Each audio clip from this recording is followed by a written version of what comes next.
Good evening. How's everybody doing? Great to be learning with you on a Wednesday, Yom Revi'i.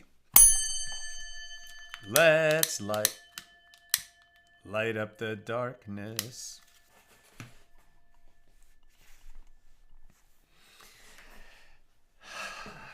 I'm really happy to be learning with you. Let me just get that up. Yes.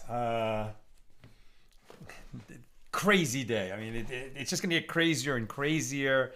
As the director of the movie, I'm just getting pulled in so many different directions, so many different aspects of a release, marketing, creative, poster, trailer, screenings, interviews, press. It like just keeps coming at me from every direction. I feel like I can never get caught up.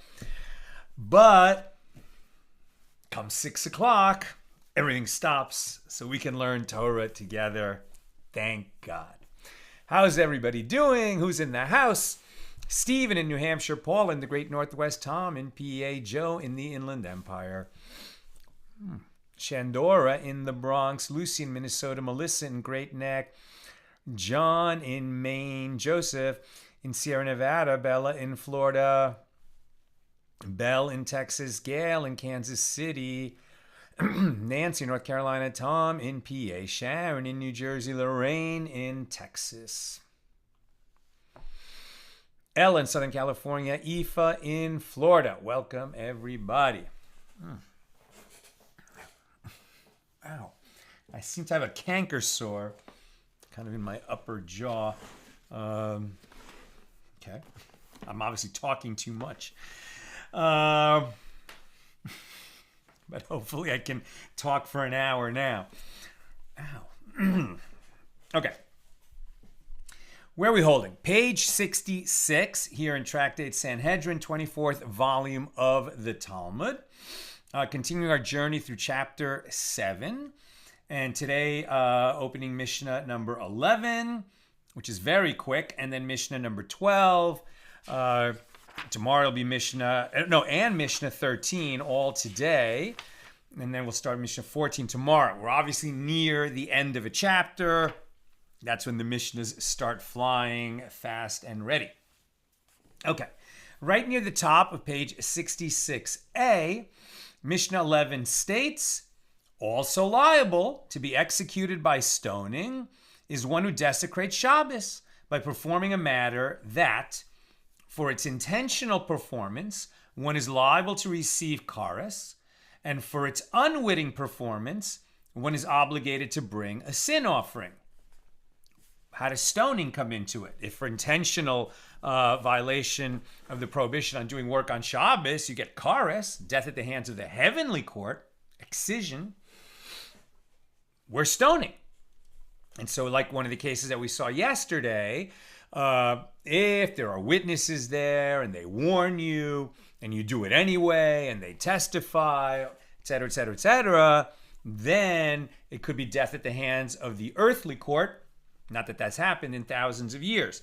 But the heavenly court sees everything. And so for intentionally violating Shabbos, the Torah tells us the punishment is kares, which the sages argue about, but it's bad, and it's some version of your life is shortened in some way or some other, bad punishment from heaven.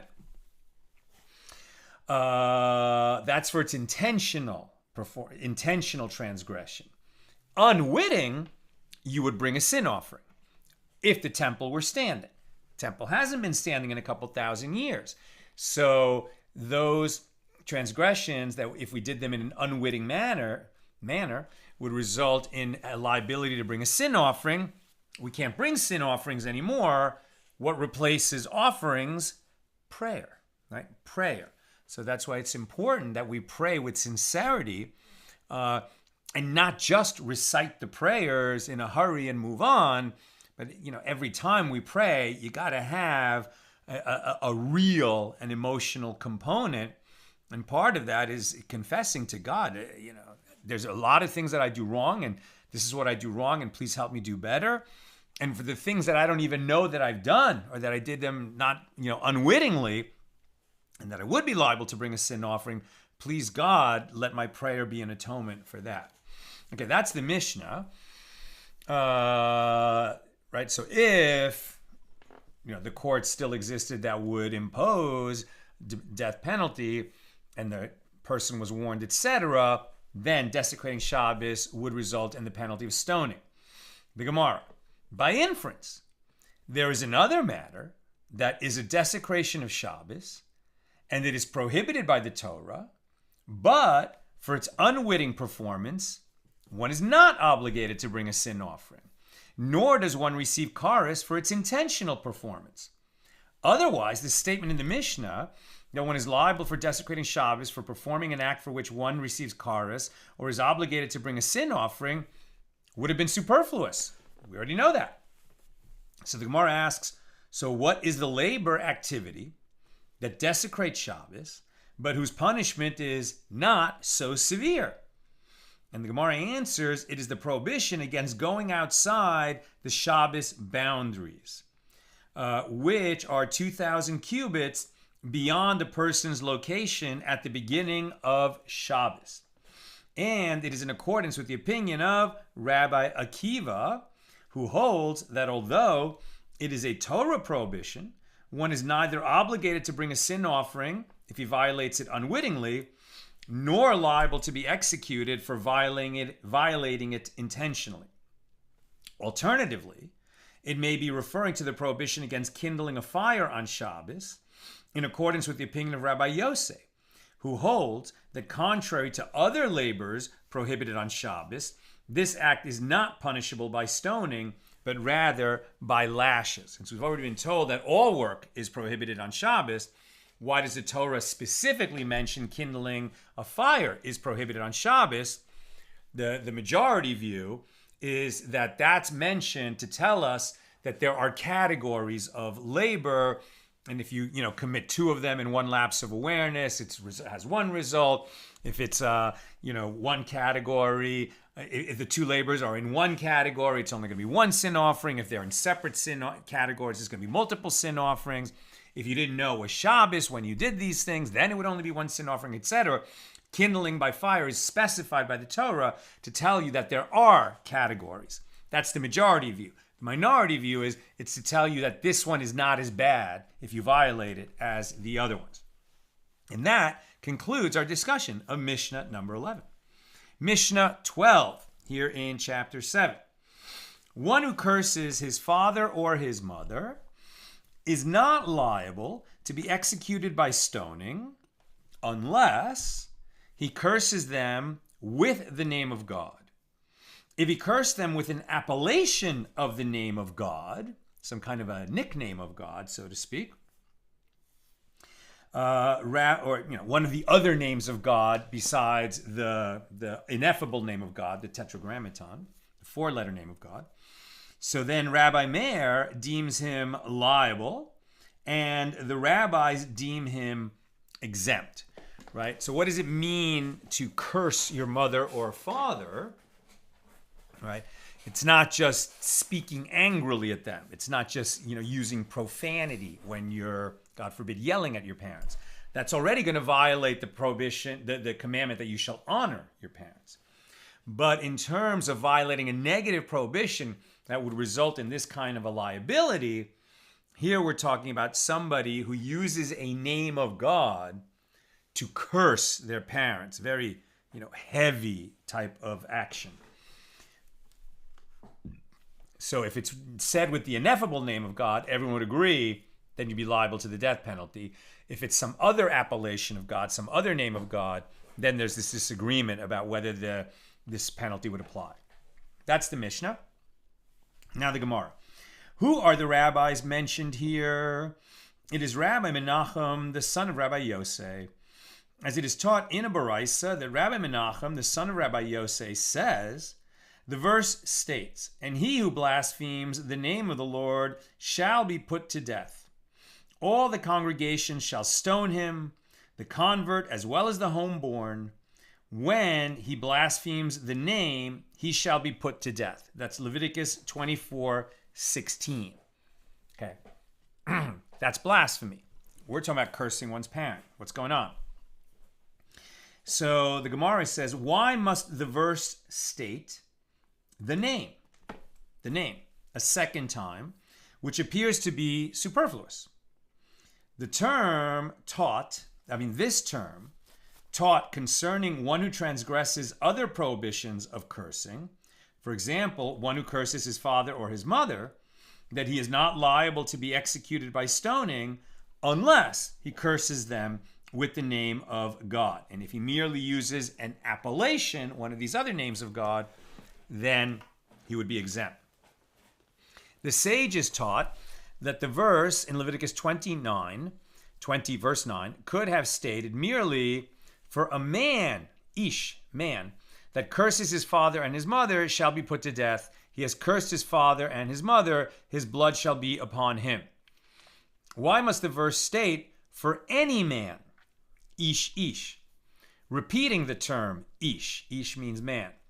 Ish is going to be translated as any man.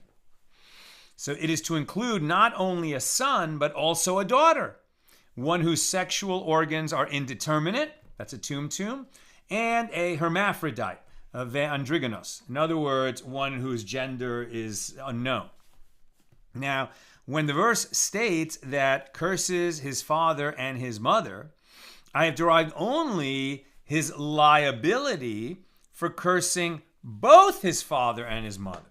If he curses both of them, how do we know that if he curses only one of them, he would be subject to this penalty?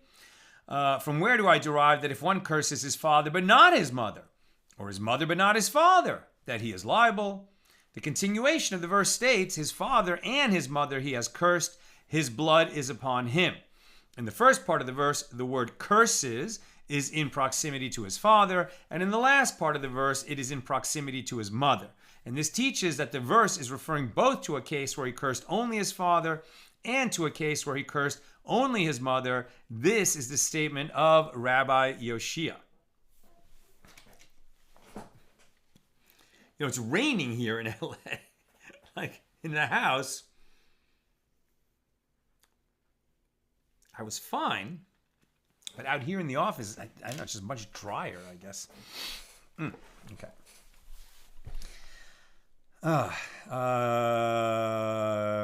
This is the statement of Rabbi Yoshia.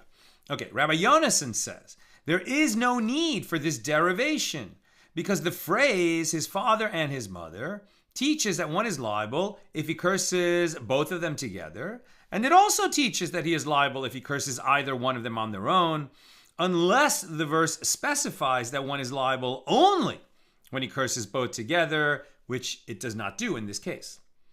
Now, from the phrase, shall be put to death, it is derived that his punishment is execution by stoning. So the Brisa asks, do you say that they are executed by stoning? Or is it rather by one of all the other types of death penalties stated in the Torah? How do you know it's stoning? So the Brisa answers, it is stated here, his blood shall be upon him.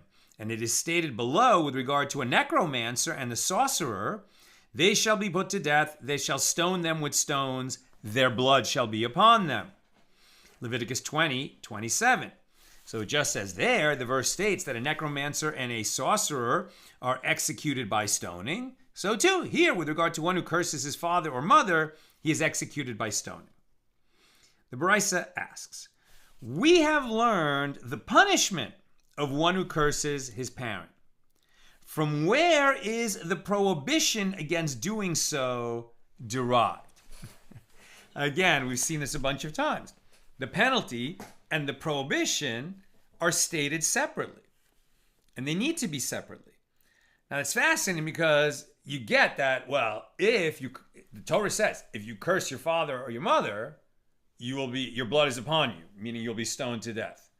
So can we not just, communicate? Has the Torah not told us that it's prohibited? Like, if you do that, you're going to be put to death? So doesn't that automatically mean it's prohibited? Maybe you could make that assumption, but the sages don't make that assumption because the Torah, on many matters, in one verse prohibits, and in a different verse penalizes. And they're separate verses. So here the issue is the Torah spells out explicitly the penalty for cursing your father or your mother. But it doesn't spell out explicitly, thou shalt not curse thy mother or thy father. So how do we know that the prohibition is in place alongside the penalty? They're going to have to derive it from other verses. And so now we enter into one of those situations where there's a logic puzzle that the sages seek to solve. The Baraisa asks, we have learned the punishment of one who curses his parent. From where is the prohibition against doing so derived? The verse states, quote, you shall not blaspheme judges, Elohim, nor curse a king of your people, at Exodus 22:27. If his father was a judge, cursing him is included in the prohibition of you shall not blaspheme judges, as it is prohibited for all people to curse a judge, not just the son of the judge. And if his father was a king, cursing him is included in the prohibition of nor curse a king of your people. All people are prohibited from cursing the king, not just his son. Now, if he is neither a judge nor a king, from where the vast majority of people, from where is it derived that it is prohibited to curse him? How do we know? How do you know it's prohibited to curse your father if he's not a king or a judge? One can say you derive it through a paradigm that is arrived at from both of these prohibitions as follows. The defining characteristic of a king is not like the defining characteristic of a judge. And the defining characteristic of a judge is not like the defining characteristic of a king. They have similarities, but they also have dissimilarities. Once we accept that they're not the same, then we look for the common denominator, and perhaps that common denominator will prove that also it's prohibited to curse your father or your mother. So the Baraisa explains, the defining characteristic of a judge is not like the defining characteristic of a king. How? Because with regard to a judge, you are commanded with regard to obeying his halachic ruling, right? A judge can issue rulings of Torah law. What is permitted, what is prohibited, what is obligated. And if he's a judge, meaning a judge of a rabbinic court, a dayan, well, then he's a paskening rabbi, right? He's somebody who can issue Torah rulings. And you are obligated to follow his rulings. This is not like the defining characteristic of a king. With regard to whose halachic ruling, you are not commanded to obey. A king is not necessarily an expert in Torah law. If he issues rulings on Torah law, we're not obligated to follow that. And the defining characteristic of a king is not like the defining characteristic of a judge, as with regard to a king, You are commanded with regard to rebelling against him, i.e., refusing to obey his order. If he orders you to do something, you have to do it. Now, that's different than giving a halachic ruling about what the Torah says or doesn't say. A king just has a right to order his subjects, and you have to follow his rulings, right? So if it's, in other words, if it's a king in Israel, right, a king under Torah law, so then you have to obey him. That's why the people never should have asked for a king. We have a king. Our king is God, God in heaven. That's our king. But in the times of Samuel, the prophet, the people wanted to imitate their neighbors and demanded a king. And so Samuel anointed a king for them, Saul, who turned out to be not a very good king. And the kingship was ripped away from him, and he was replaced by David. I think I mentioned this the other day. I'll say it again. I recommend House of David on Amazon Prime. There's problems with it. They take some liberties with secondary characters. The filmmakers are not Jews, right? They are Christians interpreting the book of Samuel and telling the story of David. So they lack the perspective that, let's say, our Rabbanim would add. However, they're people who take this story, this subject matter, very seriously. And they do a great job. I mean, it's just a very compelling miniseries, and it takes faith seriously, and what it means to be a prophet, and what it means to be a king, and it almost has like the sort of quality level of Lord of the Rings. I mean, they just really did a good job. It's worth watching. Again, theologically, there's problems, but for the most part, amazing, great job. Okay, but a king, you're obligated to follow his orders. A judge, meaning a rabbinic judge, you're obligated to follow his halachic rulings. And those are separate roles that a dayan, that a judge would have versus a king. Now, the word that's used for you shall not blaspheme judges, you shall not curse judges, is Elohim. I'm saying the word flat out because it refers to judges. That word, Elohim, can mean judges. If it's that same word and you were to, there's no capital letters in Hebrew, but if you capitalize the first letter, meaning you were referring to God, that is one of the names of God. It's an interesting name because when you refer to judges, it's a plural word. Elohim, the I-M ending, or the Yud-Mem ending, implies plural. But when it's used as a name of God, it's God. There's no plurality to God. There's only one God. So when that word is used in the Torah, it's extremely context sensitive. Are we talking about human judges, or are we talking about the Holy One above? More about that. But at any rate, judges are different than kings. Okay, so now that we're saying what we're trying to learn out is the prohibition on cursing one's father or mother. So are we going to say, okay, well, if we're prohibited to curse judges and we're prohibited to curse kings, and judges and kings are not like each other, there's a lot of differences between them, what is the common denominator, and could we use that to say, and therefore you can't curse your parent? So their common denominator is that they are of your people, judges of your people, or a king of your people. Therefore, they are members of the Jewish people, and you are prohibited from cursing them. And that is true. It's not a death penalty offense, but you're prohibited as a Jew from cursing any Jew. But have we said something specific about a death penalty offense with one's parent? No, not yet. Right? The common denominator is that they are of your people, i.e. they are members of the Jewish people, and you are prohibited from cursing them.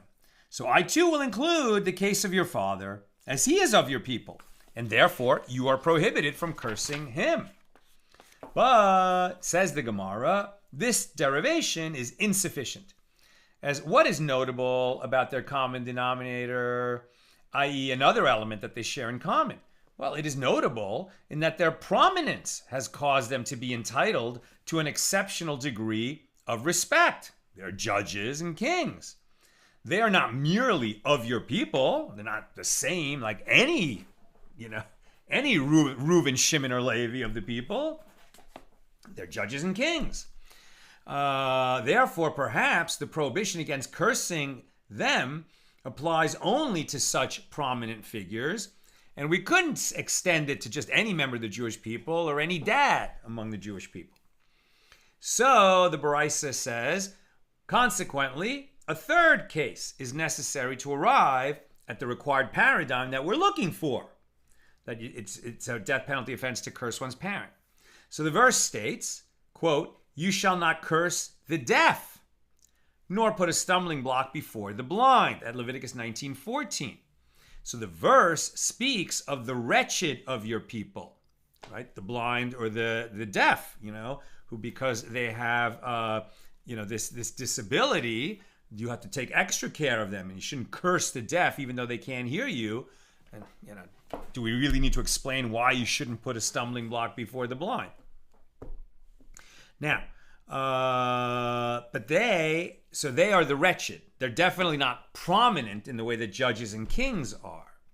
So from the fact that it is prohibited to curse even those people, we can derive that it is prohibited to curse any Jew. But deriving the law from the case of a deaf person is also insufficient, as what is notable about the case of a deaf person? It is notable in that his deafness has caused cursing him to be prohibited.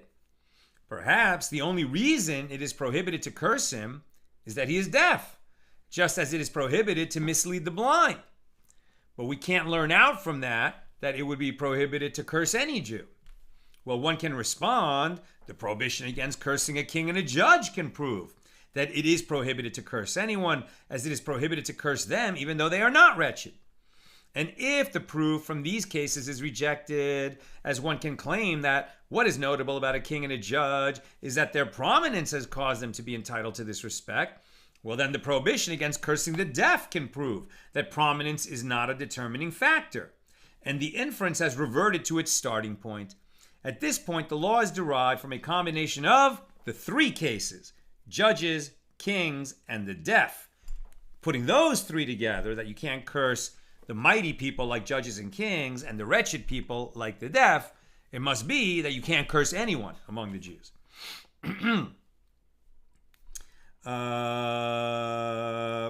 The defining characteristic of this case, i.e. that of a ruler and a judge, is not like the defining characteristic of that case, i.e. that of a deaf person. And the defining characteristic of that case is not like the defining characteristic of this case. And their common denominator is that they are of your people and you are prohibited from cursing them. So I will also include the case of your father, who is of your people, and therefore you are prohibited from cursing him. But the Baraisa refutes this. What is notable about their common denominator? It is notable in that they are all unusual. Judges, kings, and the deaf, those aren't typical cases. So maybe they, because they're unusual, you can't curse them. But what about the standard person? Perhaps there is no prohibition against cursing an ordinary person. So rather, this proof is insufficient. And the Baraisa states a different explanation. If it is so that it is prohibited to curse only unusual people, let the verse write either that it is prohibited to curse judges and the deaf, or that it is prohibited to curse a king and the deaf. And it would have been derived from these two cases that the prohibition applies to unusual people. Why do I need the verse to state a special prohibition with regard to judges? It is superfluous, as judges are also extraordinary people. So rather, if the verse is not needed for its own matter, i.e. the prohibition against cursing judges, apply it to the matter of cursing one's father. So the Gemara says, well, this works out well according to the one who says that the verse, "You shall not blaspheme Elohim," at Exodus 22:27, that in that verse, the word Elohim is non-sacred, meaning it's referring to judges. But according to the one who says that in that verse, that word is sacred, and it is referring to God, it is that name of God, that when we talk about God, we don't say the word as I just said it a moment ago, then we substitute a K for the H out of respect, and we would say Elokim. So then, where am I? So then what can be said? If the verse is not superfluous, as it is needed to state a special prohibition with regard to God, then how is the prohibition against cursing one's parents derived from it? As it is taught in a Baraisa, the word Elohim in this verse is non-sacred according to Rabbi Yishmael. Rabbi Akiva says that this word is actually Elokim, and it is sacred and it refers to God. And it is taught in a different Baraisa that Rabbi Eliezer ben Yaakov says, from where is the prohibition against one who blesses the name of God, which is a euphemism for cursing the name of God? From where is this derived? The verse states, you shall not blaspheme Elokim, using this verse, right? That Rabbi Yishmael says, no, it's not talking about God, it's talking about judges, Elohim. So the Gemara answers, according to the one who says that Elohim is non-sacred, Rabbi Yishmael, he derives the prohibition according to the sacred meaning of the word from the non-sacred meaning, i.e., he says the verse means you shall not blaspheme judges. But because that word can also be a name of God, it also means you can't blaspheme God. According to the one who says that Elokim in this verse primarily refers to God, we can also derive the prohibition against according to the non-sacred meaning. Since it's the same word, not only can we not blaspheme God, but also we cannot blaspheme judges. But the Gemara asks, well, granted, according to the one who says that Elohim is non-sacred, so he can derive the prohibition according to the sacred meaning of the word from the non-sacred meaning through a kal v'chomer inference, right? Meaning, if you're not allowed to blaspheme judges because they are worthy of respect, how much more are we prohibited to blaspheme God, who is worthy of the ultimate respect that any human is capable of providing? But according to the one who says that Elokim is the primary meaning, the sacred name of God, can he derive the prohibition against the non-sacred meaning from the sacred meaning? If what it really means is you shall not blaspheme God, okay, well, how can we learn out from that? You shall not blaspheme judges. I mean, God is God. You can't compare anything to God. Perhaps the Torah renders it prohibited to curse God in accordance with the sacred meaning of the word, but it does not render it prohibited to curse Elohim, judges, in accordance with the non-sacred meaning. And the Gemara answers, if so, if it is prohibited to curse God but not judges, let the verse write, you shall not treat lightly, takel, instead of you shall not blaspheme, tekalel, double lamed in blaspheme, as if take away one of the lameds, and it's like you shall not demean as opposed to blaspheme. It would have been derived from this wording that it is prohibited to demean or curse God. So what law can be derived from the seemingly superfluous second letter lamed in that word, where we go from demean to blaspheme? You shall not curse, tekalel. Conclude from it that this expression includes two prohibitions: a prohibition against cursing God and a prohibition against cursing a judge. And that concludes the discussion of Mishnah number 12. But the bottom line is like this, from Rambam, from this verse, that you shall not curse the deaf, lo tekalel haresh. From this verse, it is derived that cursing any Jewish person, including one's father or mother, is prohibited. And one who transgresses this prohibition receives lashes. Right? So it does seem that it's not a death penalty offense to curse the parents, but it would be a flogging offense. That concludes our discussion of Mishnah number 12. Now we're on page 66b and Mishnah number 13. One who engages in intercourse with a betrothed young woman. So this is a very specific meaning. Betrothed means she's betrothed, right? So if the betrothal were to be canceled, she would need a bill of divorce, not like engagement. And she's a young woman. Young woman means she's not a minor and she's not a woman, an adult woman. She's in between. It's like a 6-month period in between. Okay, one who engages in intercourse with a betrothed young woman is not liable to be executed by stoning unless she is a young woman, i.e. neither a minor nor an adult, and she's a virgin, and she's betrothed but not yet married, and she lives in her father's home, having yet to move in with her husband. Right? So one who seduces this woman and sleeps with her, it's adultery, right? Because she's betrothed, but she's also in this category of young woman, betrothed, virgin, and living in her father's house. If all those elements are present, all those conditions are met, right? Then the manner of execution is stoning. If one of those elements is missing, it's still adultery, punishable by the death penalty, but it's going to be a different death penalty. If two men engaged in intercourse with her, the first is liable to be executed by stoning, and the second is liable to be executed by strangulation because she's no longer a virgin. That's the Mishnah. Now the Gemara.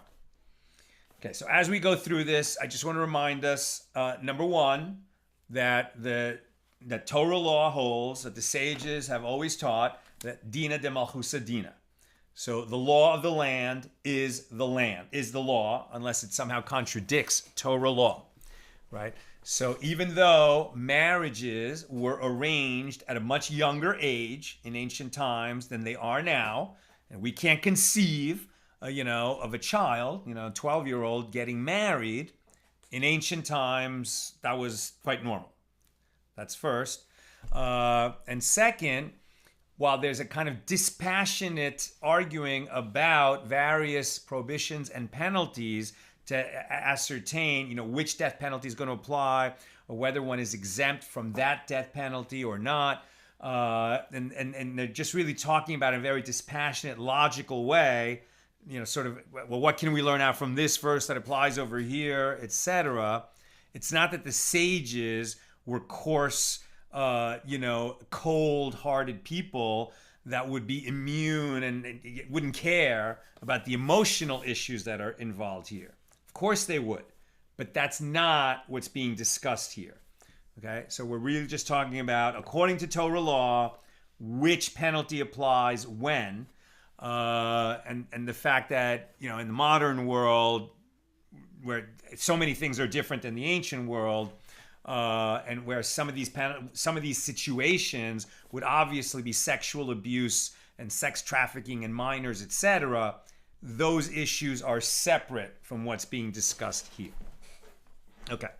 The sages taught, with regard to the conditions stated in the Mishnah, the punishment of stoning applies only if the woman is a young woman, a category that applies until she is approximately 12 and a half years of age, but not a grown woman.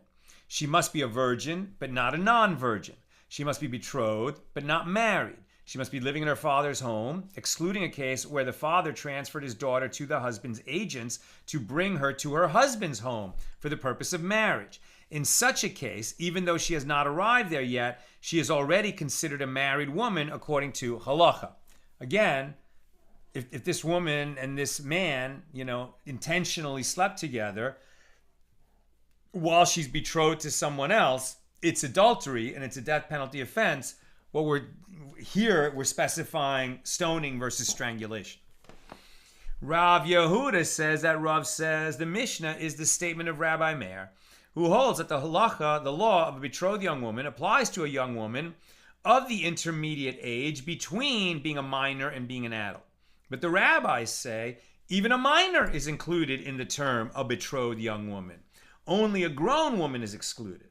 Rav Achav Difti said to Ravina, from where is it indicated that the Mishnah is in accordance with the opinion of Rabbi Meir, and the specification that she must be a young woman is not only to the exclusion of a grown woman, but also to the exclusion of a minor girl?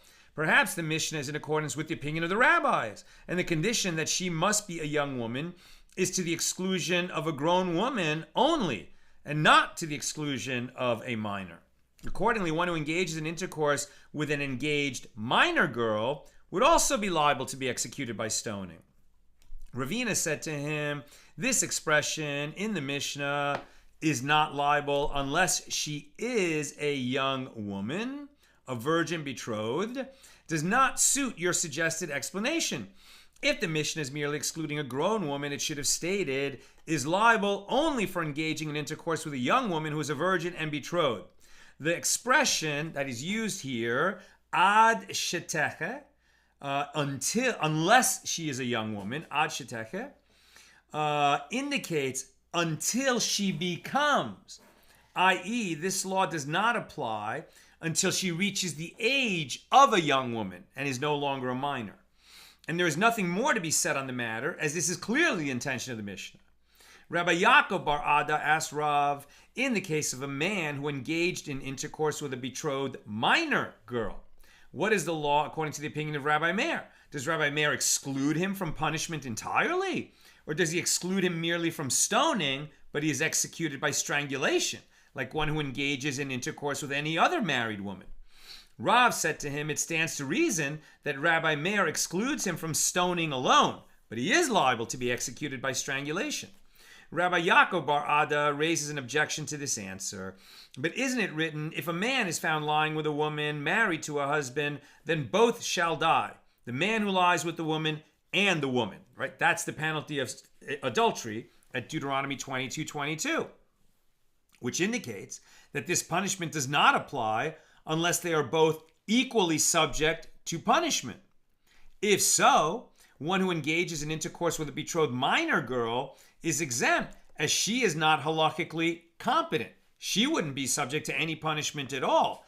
So if adultery is really worded as two consenting adults, and what we have here is a minor and an adult, does that law apply, or do we need to use some different law to punish that man? Rav remained silent and did not answer him. Shmuel says, what is the reason that Rav remained silent? Why not say to Rabbi Yaakov that his premise is repudiated by the verse, quote, but if the man finds the betrothed young woman in the field, and the man takes hold of her, this is a rape, and lies with her, then the man who lay with her alone shall die. She's blameless. That's Deuteronomy 22:25. This verse proves that the punishment of stoning applies to a man even if the woman is exempt. The halacha of a man who engages in intercourse with a betrothed minor should be the same. And the Gemara answers that this matter is subject to a dispute between Tanaim. As it is taught in a Baraisa, the verse states, then they shall both die, in Deuteronomy 22:22, indicating that this halacha does not apply unless they are both equally subject to punishment.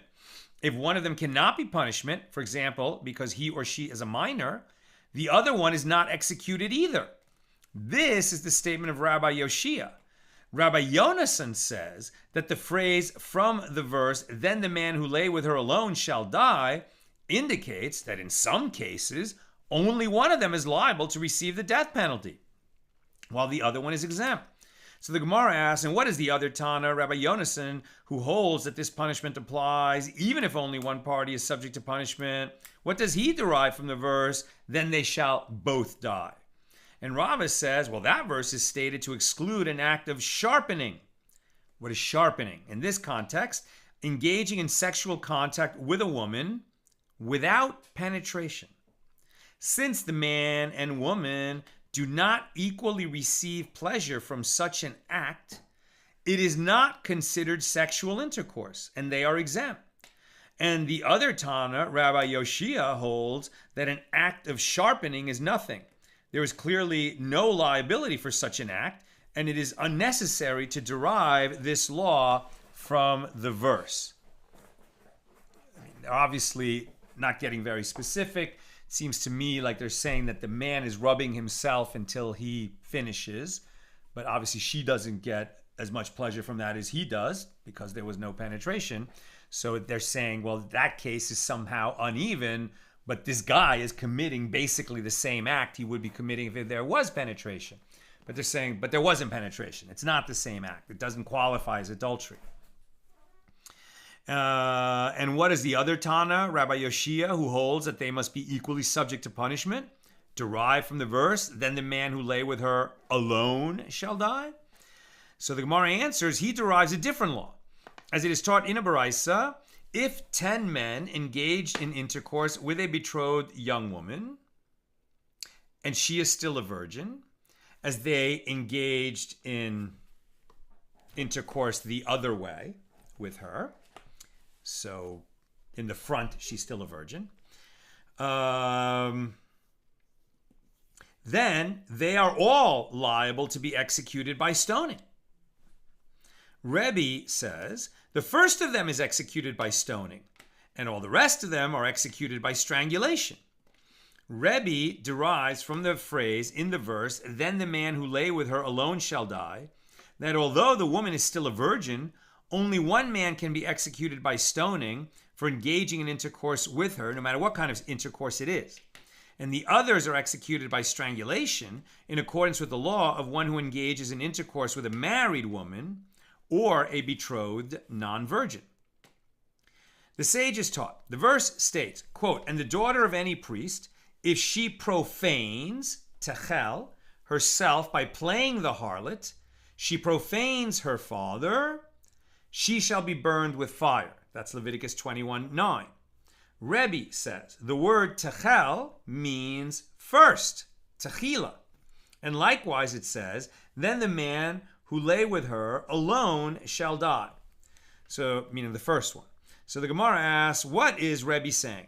Rav Huna, the son of Rav Yehoshua, says Rebbe holds in accordance with the opinion of Rabbi Yishmael, who says that only the betrothed daughter of a priest is singled out for execution by burning.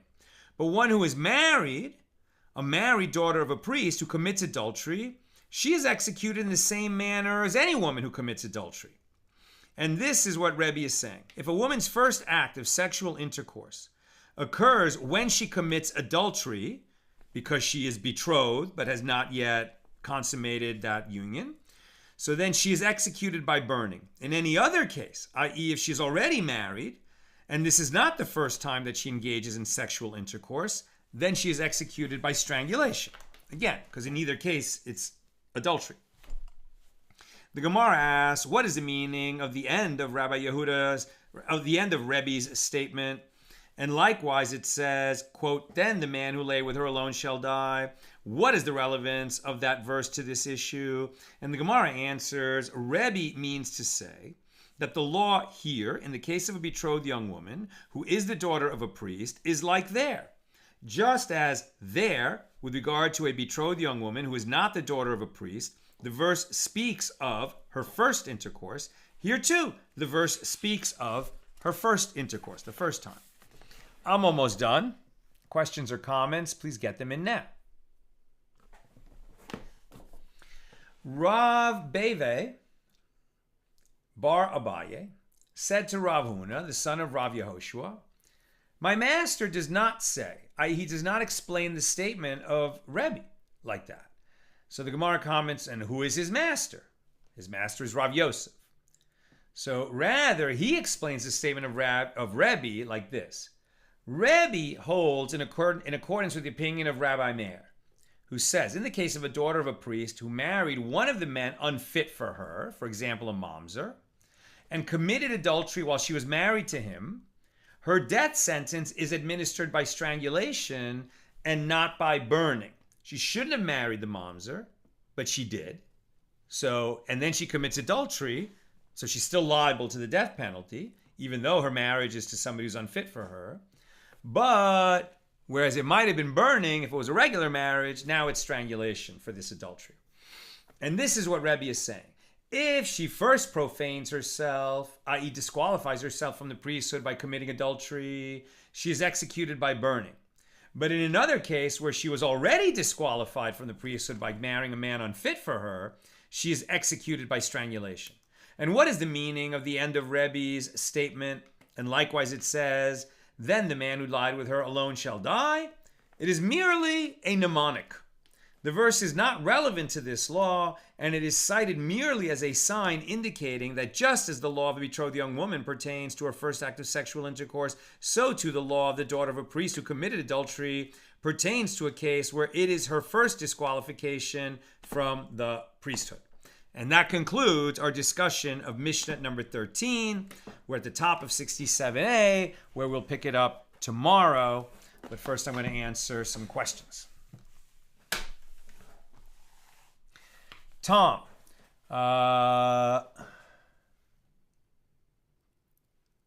with regard to cursing one's parents. Says Tom, I thought from yesterday we weren't sure that speech equals an action. Very good. Now, speech equal an action or not, the issue, right, wasn't whether there's a prohibition and penalty for the intentional violation of that prohibition, where blaspheme, or what were we talking about yesterday? It wasn't actually blasphemy. That was an example that we used. But yesterday, we learned so many things so fast. Yeah, we were talking about the necromancer and the sorcerer, who also apparently are speaking. But the question of whether it was an action or not, whether speech constitutes an action or not, was relevant to the discussion of, for the unwitting transgression, is one liable to bring a sin offering? Because according to one view, if the transgression doesn't involve a direct action, then its unwitting transgression does not trigger liability to bring a sin offering. Whereas the other view is that even if it's speech rather than action, for the unwitting violation, it does trigger liability to bring the sin offering.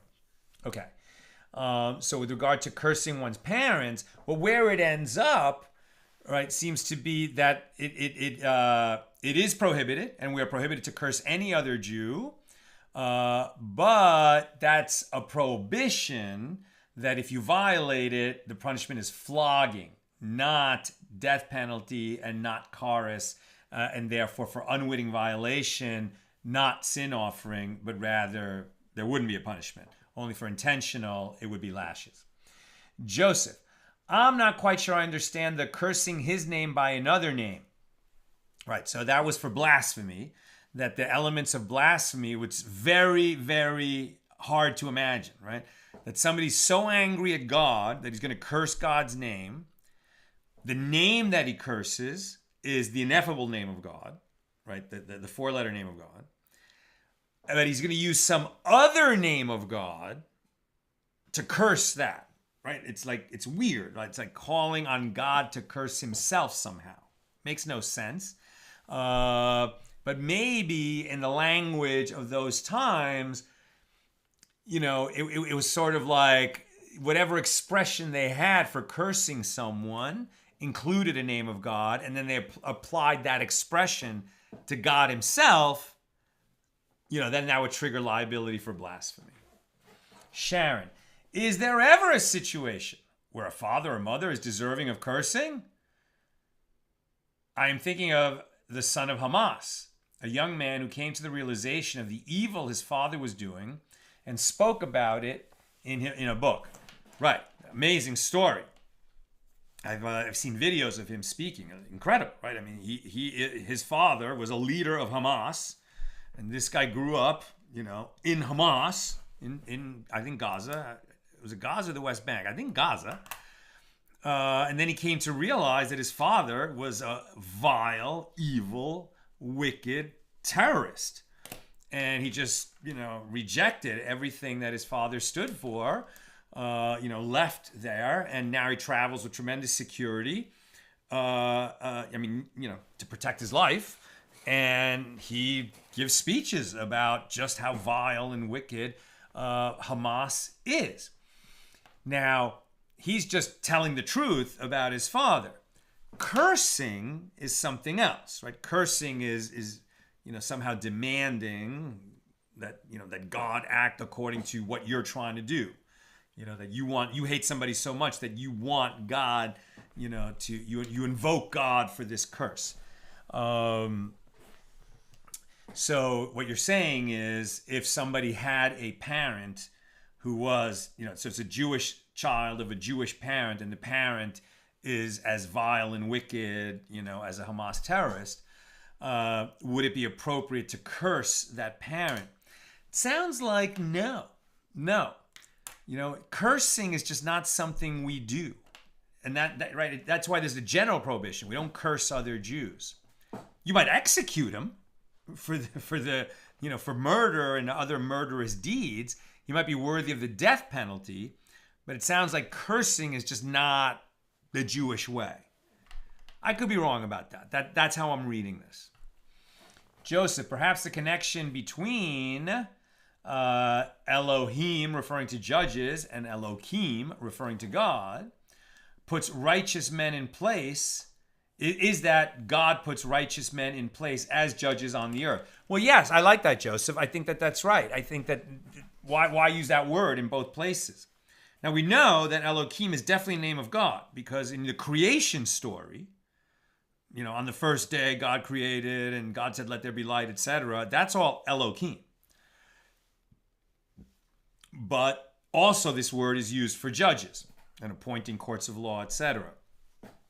Odd, that the Torah would use the same word to specifically refer to God and to specifically refer to these judges. And it must mean that these men need to be worthy of having the divine presence rest on them when they are issuing rulings of Torah law. And if the whole system is working properly, it's like God is appointing them to that position through the mechanism of, the sages in that generation deciding who was worthy to ascend to that bench. And finally, Sharon, I usually think of judge as dayan, right? A more typical word for judge. Is there a difference in sanctity between dayan versus Elohim? And I think what I just said from Joseph's point is that, right? A dayan, it's kind of like that's his function, and he has to, take it very seriously. But we hope and we pray and we aspire that our society should be run in such a way that the guys who become the dayanim are worthy of being known as Elohim. You're right that they're invested with sanctity and they merit that. And if they are worthy of that, then it's just gonna mean so much more to us in following their rulings that when we hear them speak, it's like God is speaking through them. Right? They're not prophets, but God, through the mechanism of their intellect and their study and their righteousness, these have to be tzaddikim, right? Righteous people, saintly to some extent, so that they're worthy to issue those rulings. And when you're talking about, some of the great rabbis in history, who they weren't just great writers, right? They were leaders that many people were devoted to and followed their rulings as if they were hearing from the word of as if they were hearing the word of God directly, right? And when you think about it, the Rebbe, we have his picture there. I mean, we're not Chabad, we're more like Chabad adjacent. But when you learn so many stories of the Rebbe, I mean, he was clearly on some completely different level than other people. I just heard a story today, actually, that there was a famous a Rosh Yeshiva, Rabbi Hutner, who many people looked up to, and who issued halakhic rulings and was a great leader. And he was once on an El Al flight that was hijacked. I think this was in the 80s, 70s or 80s. I think the 80s. And so it was hijacked. Now that plane was in Jordan, and all these people were in danger, and the hijackers were making demands. And then on Shabbos, the Rebbe in Crown Heights, Brooklyn, was teaching, and apropos of nothing, he suddenly said, that man who is a chassid of the Maharal will be freed. Right? So that man who is a disciple of the Maharal, right, the Maharal of Prague, who wrote Mesilas Yesharim, right, and various other books, and the story of the Golem is about him. But Rabbi Yehuda Loew, I mean, tremendous rabbi who wrote all these works. Well, Rabbi Hutner wrote books sort of about teachings of the Maharal, and was known for that. So he would be the famous one in that generation who could be known as a chassid of the Maharal. And the Rebbe said, just again, in the middle of a talk about some other subject, he suddenly says, the chassid of the Maharal will be freed. It was so striking that everyone, who really, sat on the edge of their seat to hear every word from the Rebbe, they noticed it, and they looked at the clock, and they noted the time when he said that. And then after Shabbos, they found out that Israeli commandos, dressed as maintenance men, had carried out this incredible mission where they killed the terrorists and freed the passengers of that plane, including Rabbi Hutner, at exactly the time that the Rebbe spoke. The Rebbe was on another level. And people like Rav Moshe Feinstein, who wasn't known as a miracle worker, but who, the whole Jewish world listened to his rulings, and still we follow so many of his rulings on difficult halachic questions. And everyone said, he was channeling some kind of Ruach HaKodesh, a Holy Spirit of God. So you want your judges to be at that level, right? And so I guess not all Dayanim are, Elohim, but all Elohim are Dayanim. That's how I'm interpreting this. That's what I've got today. With God's help, we'll be together again tomorrow at the regular Thursday time, 6 p.m. Pacific.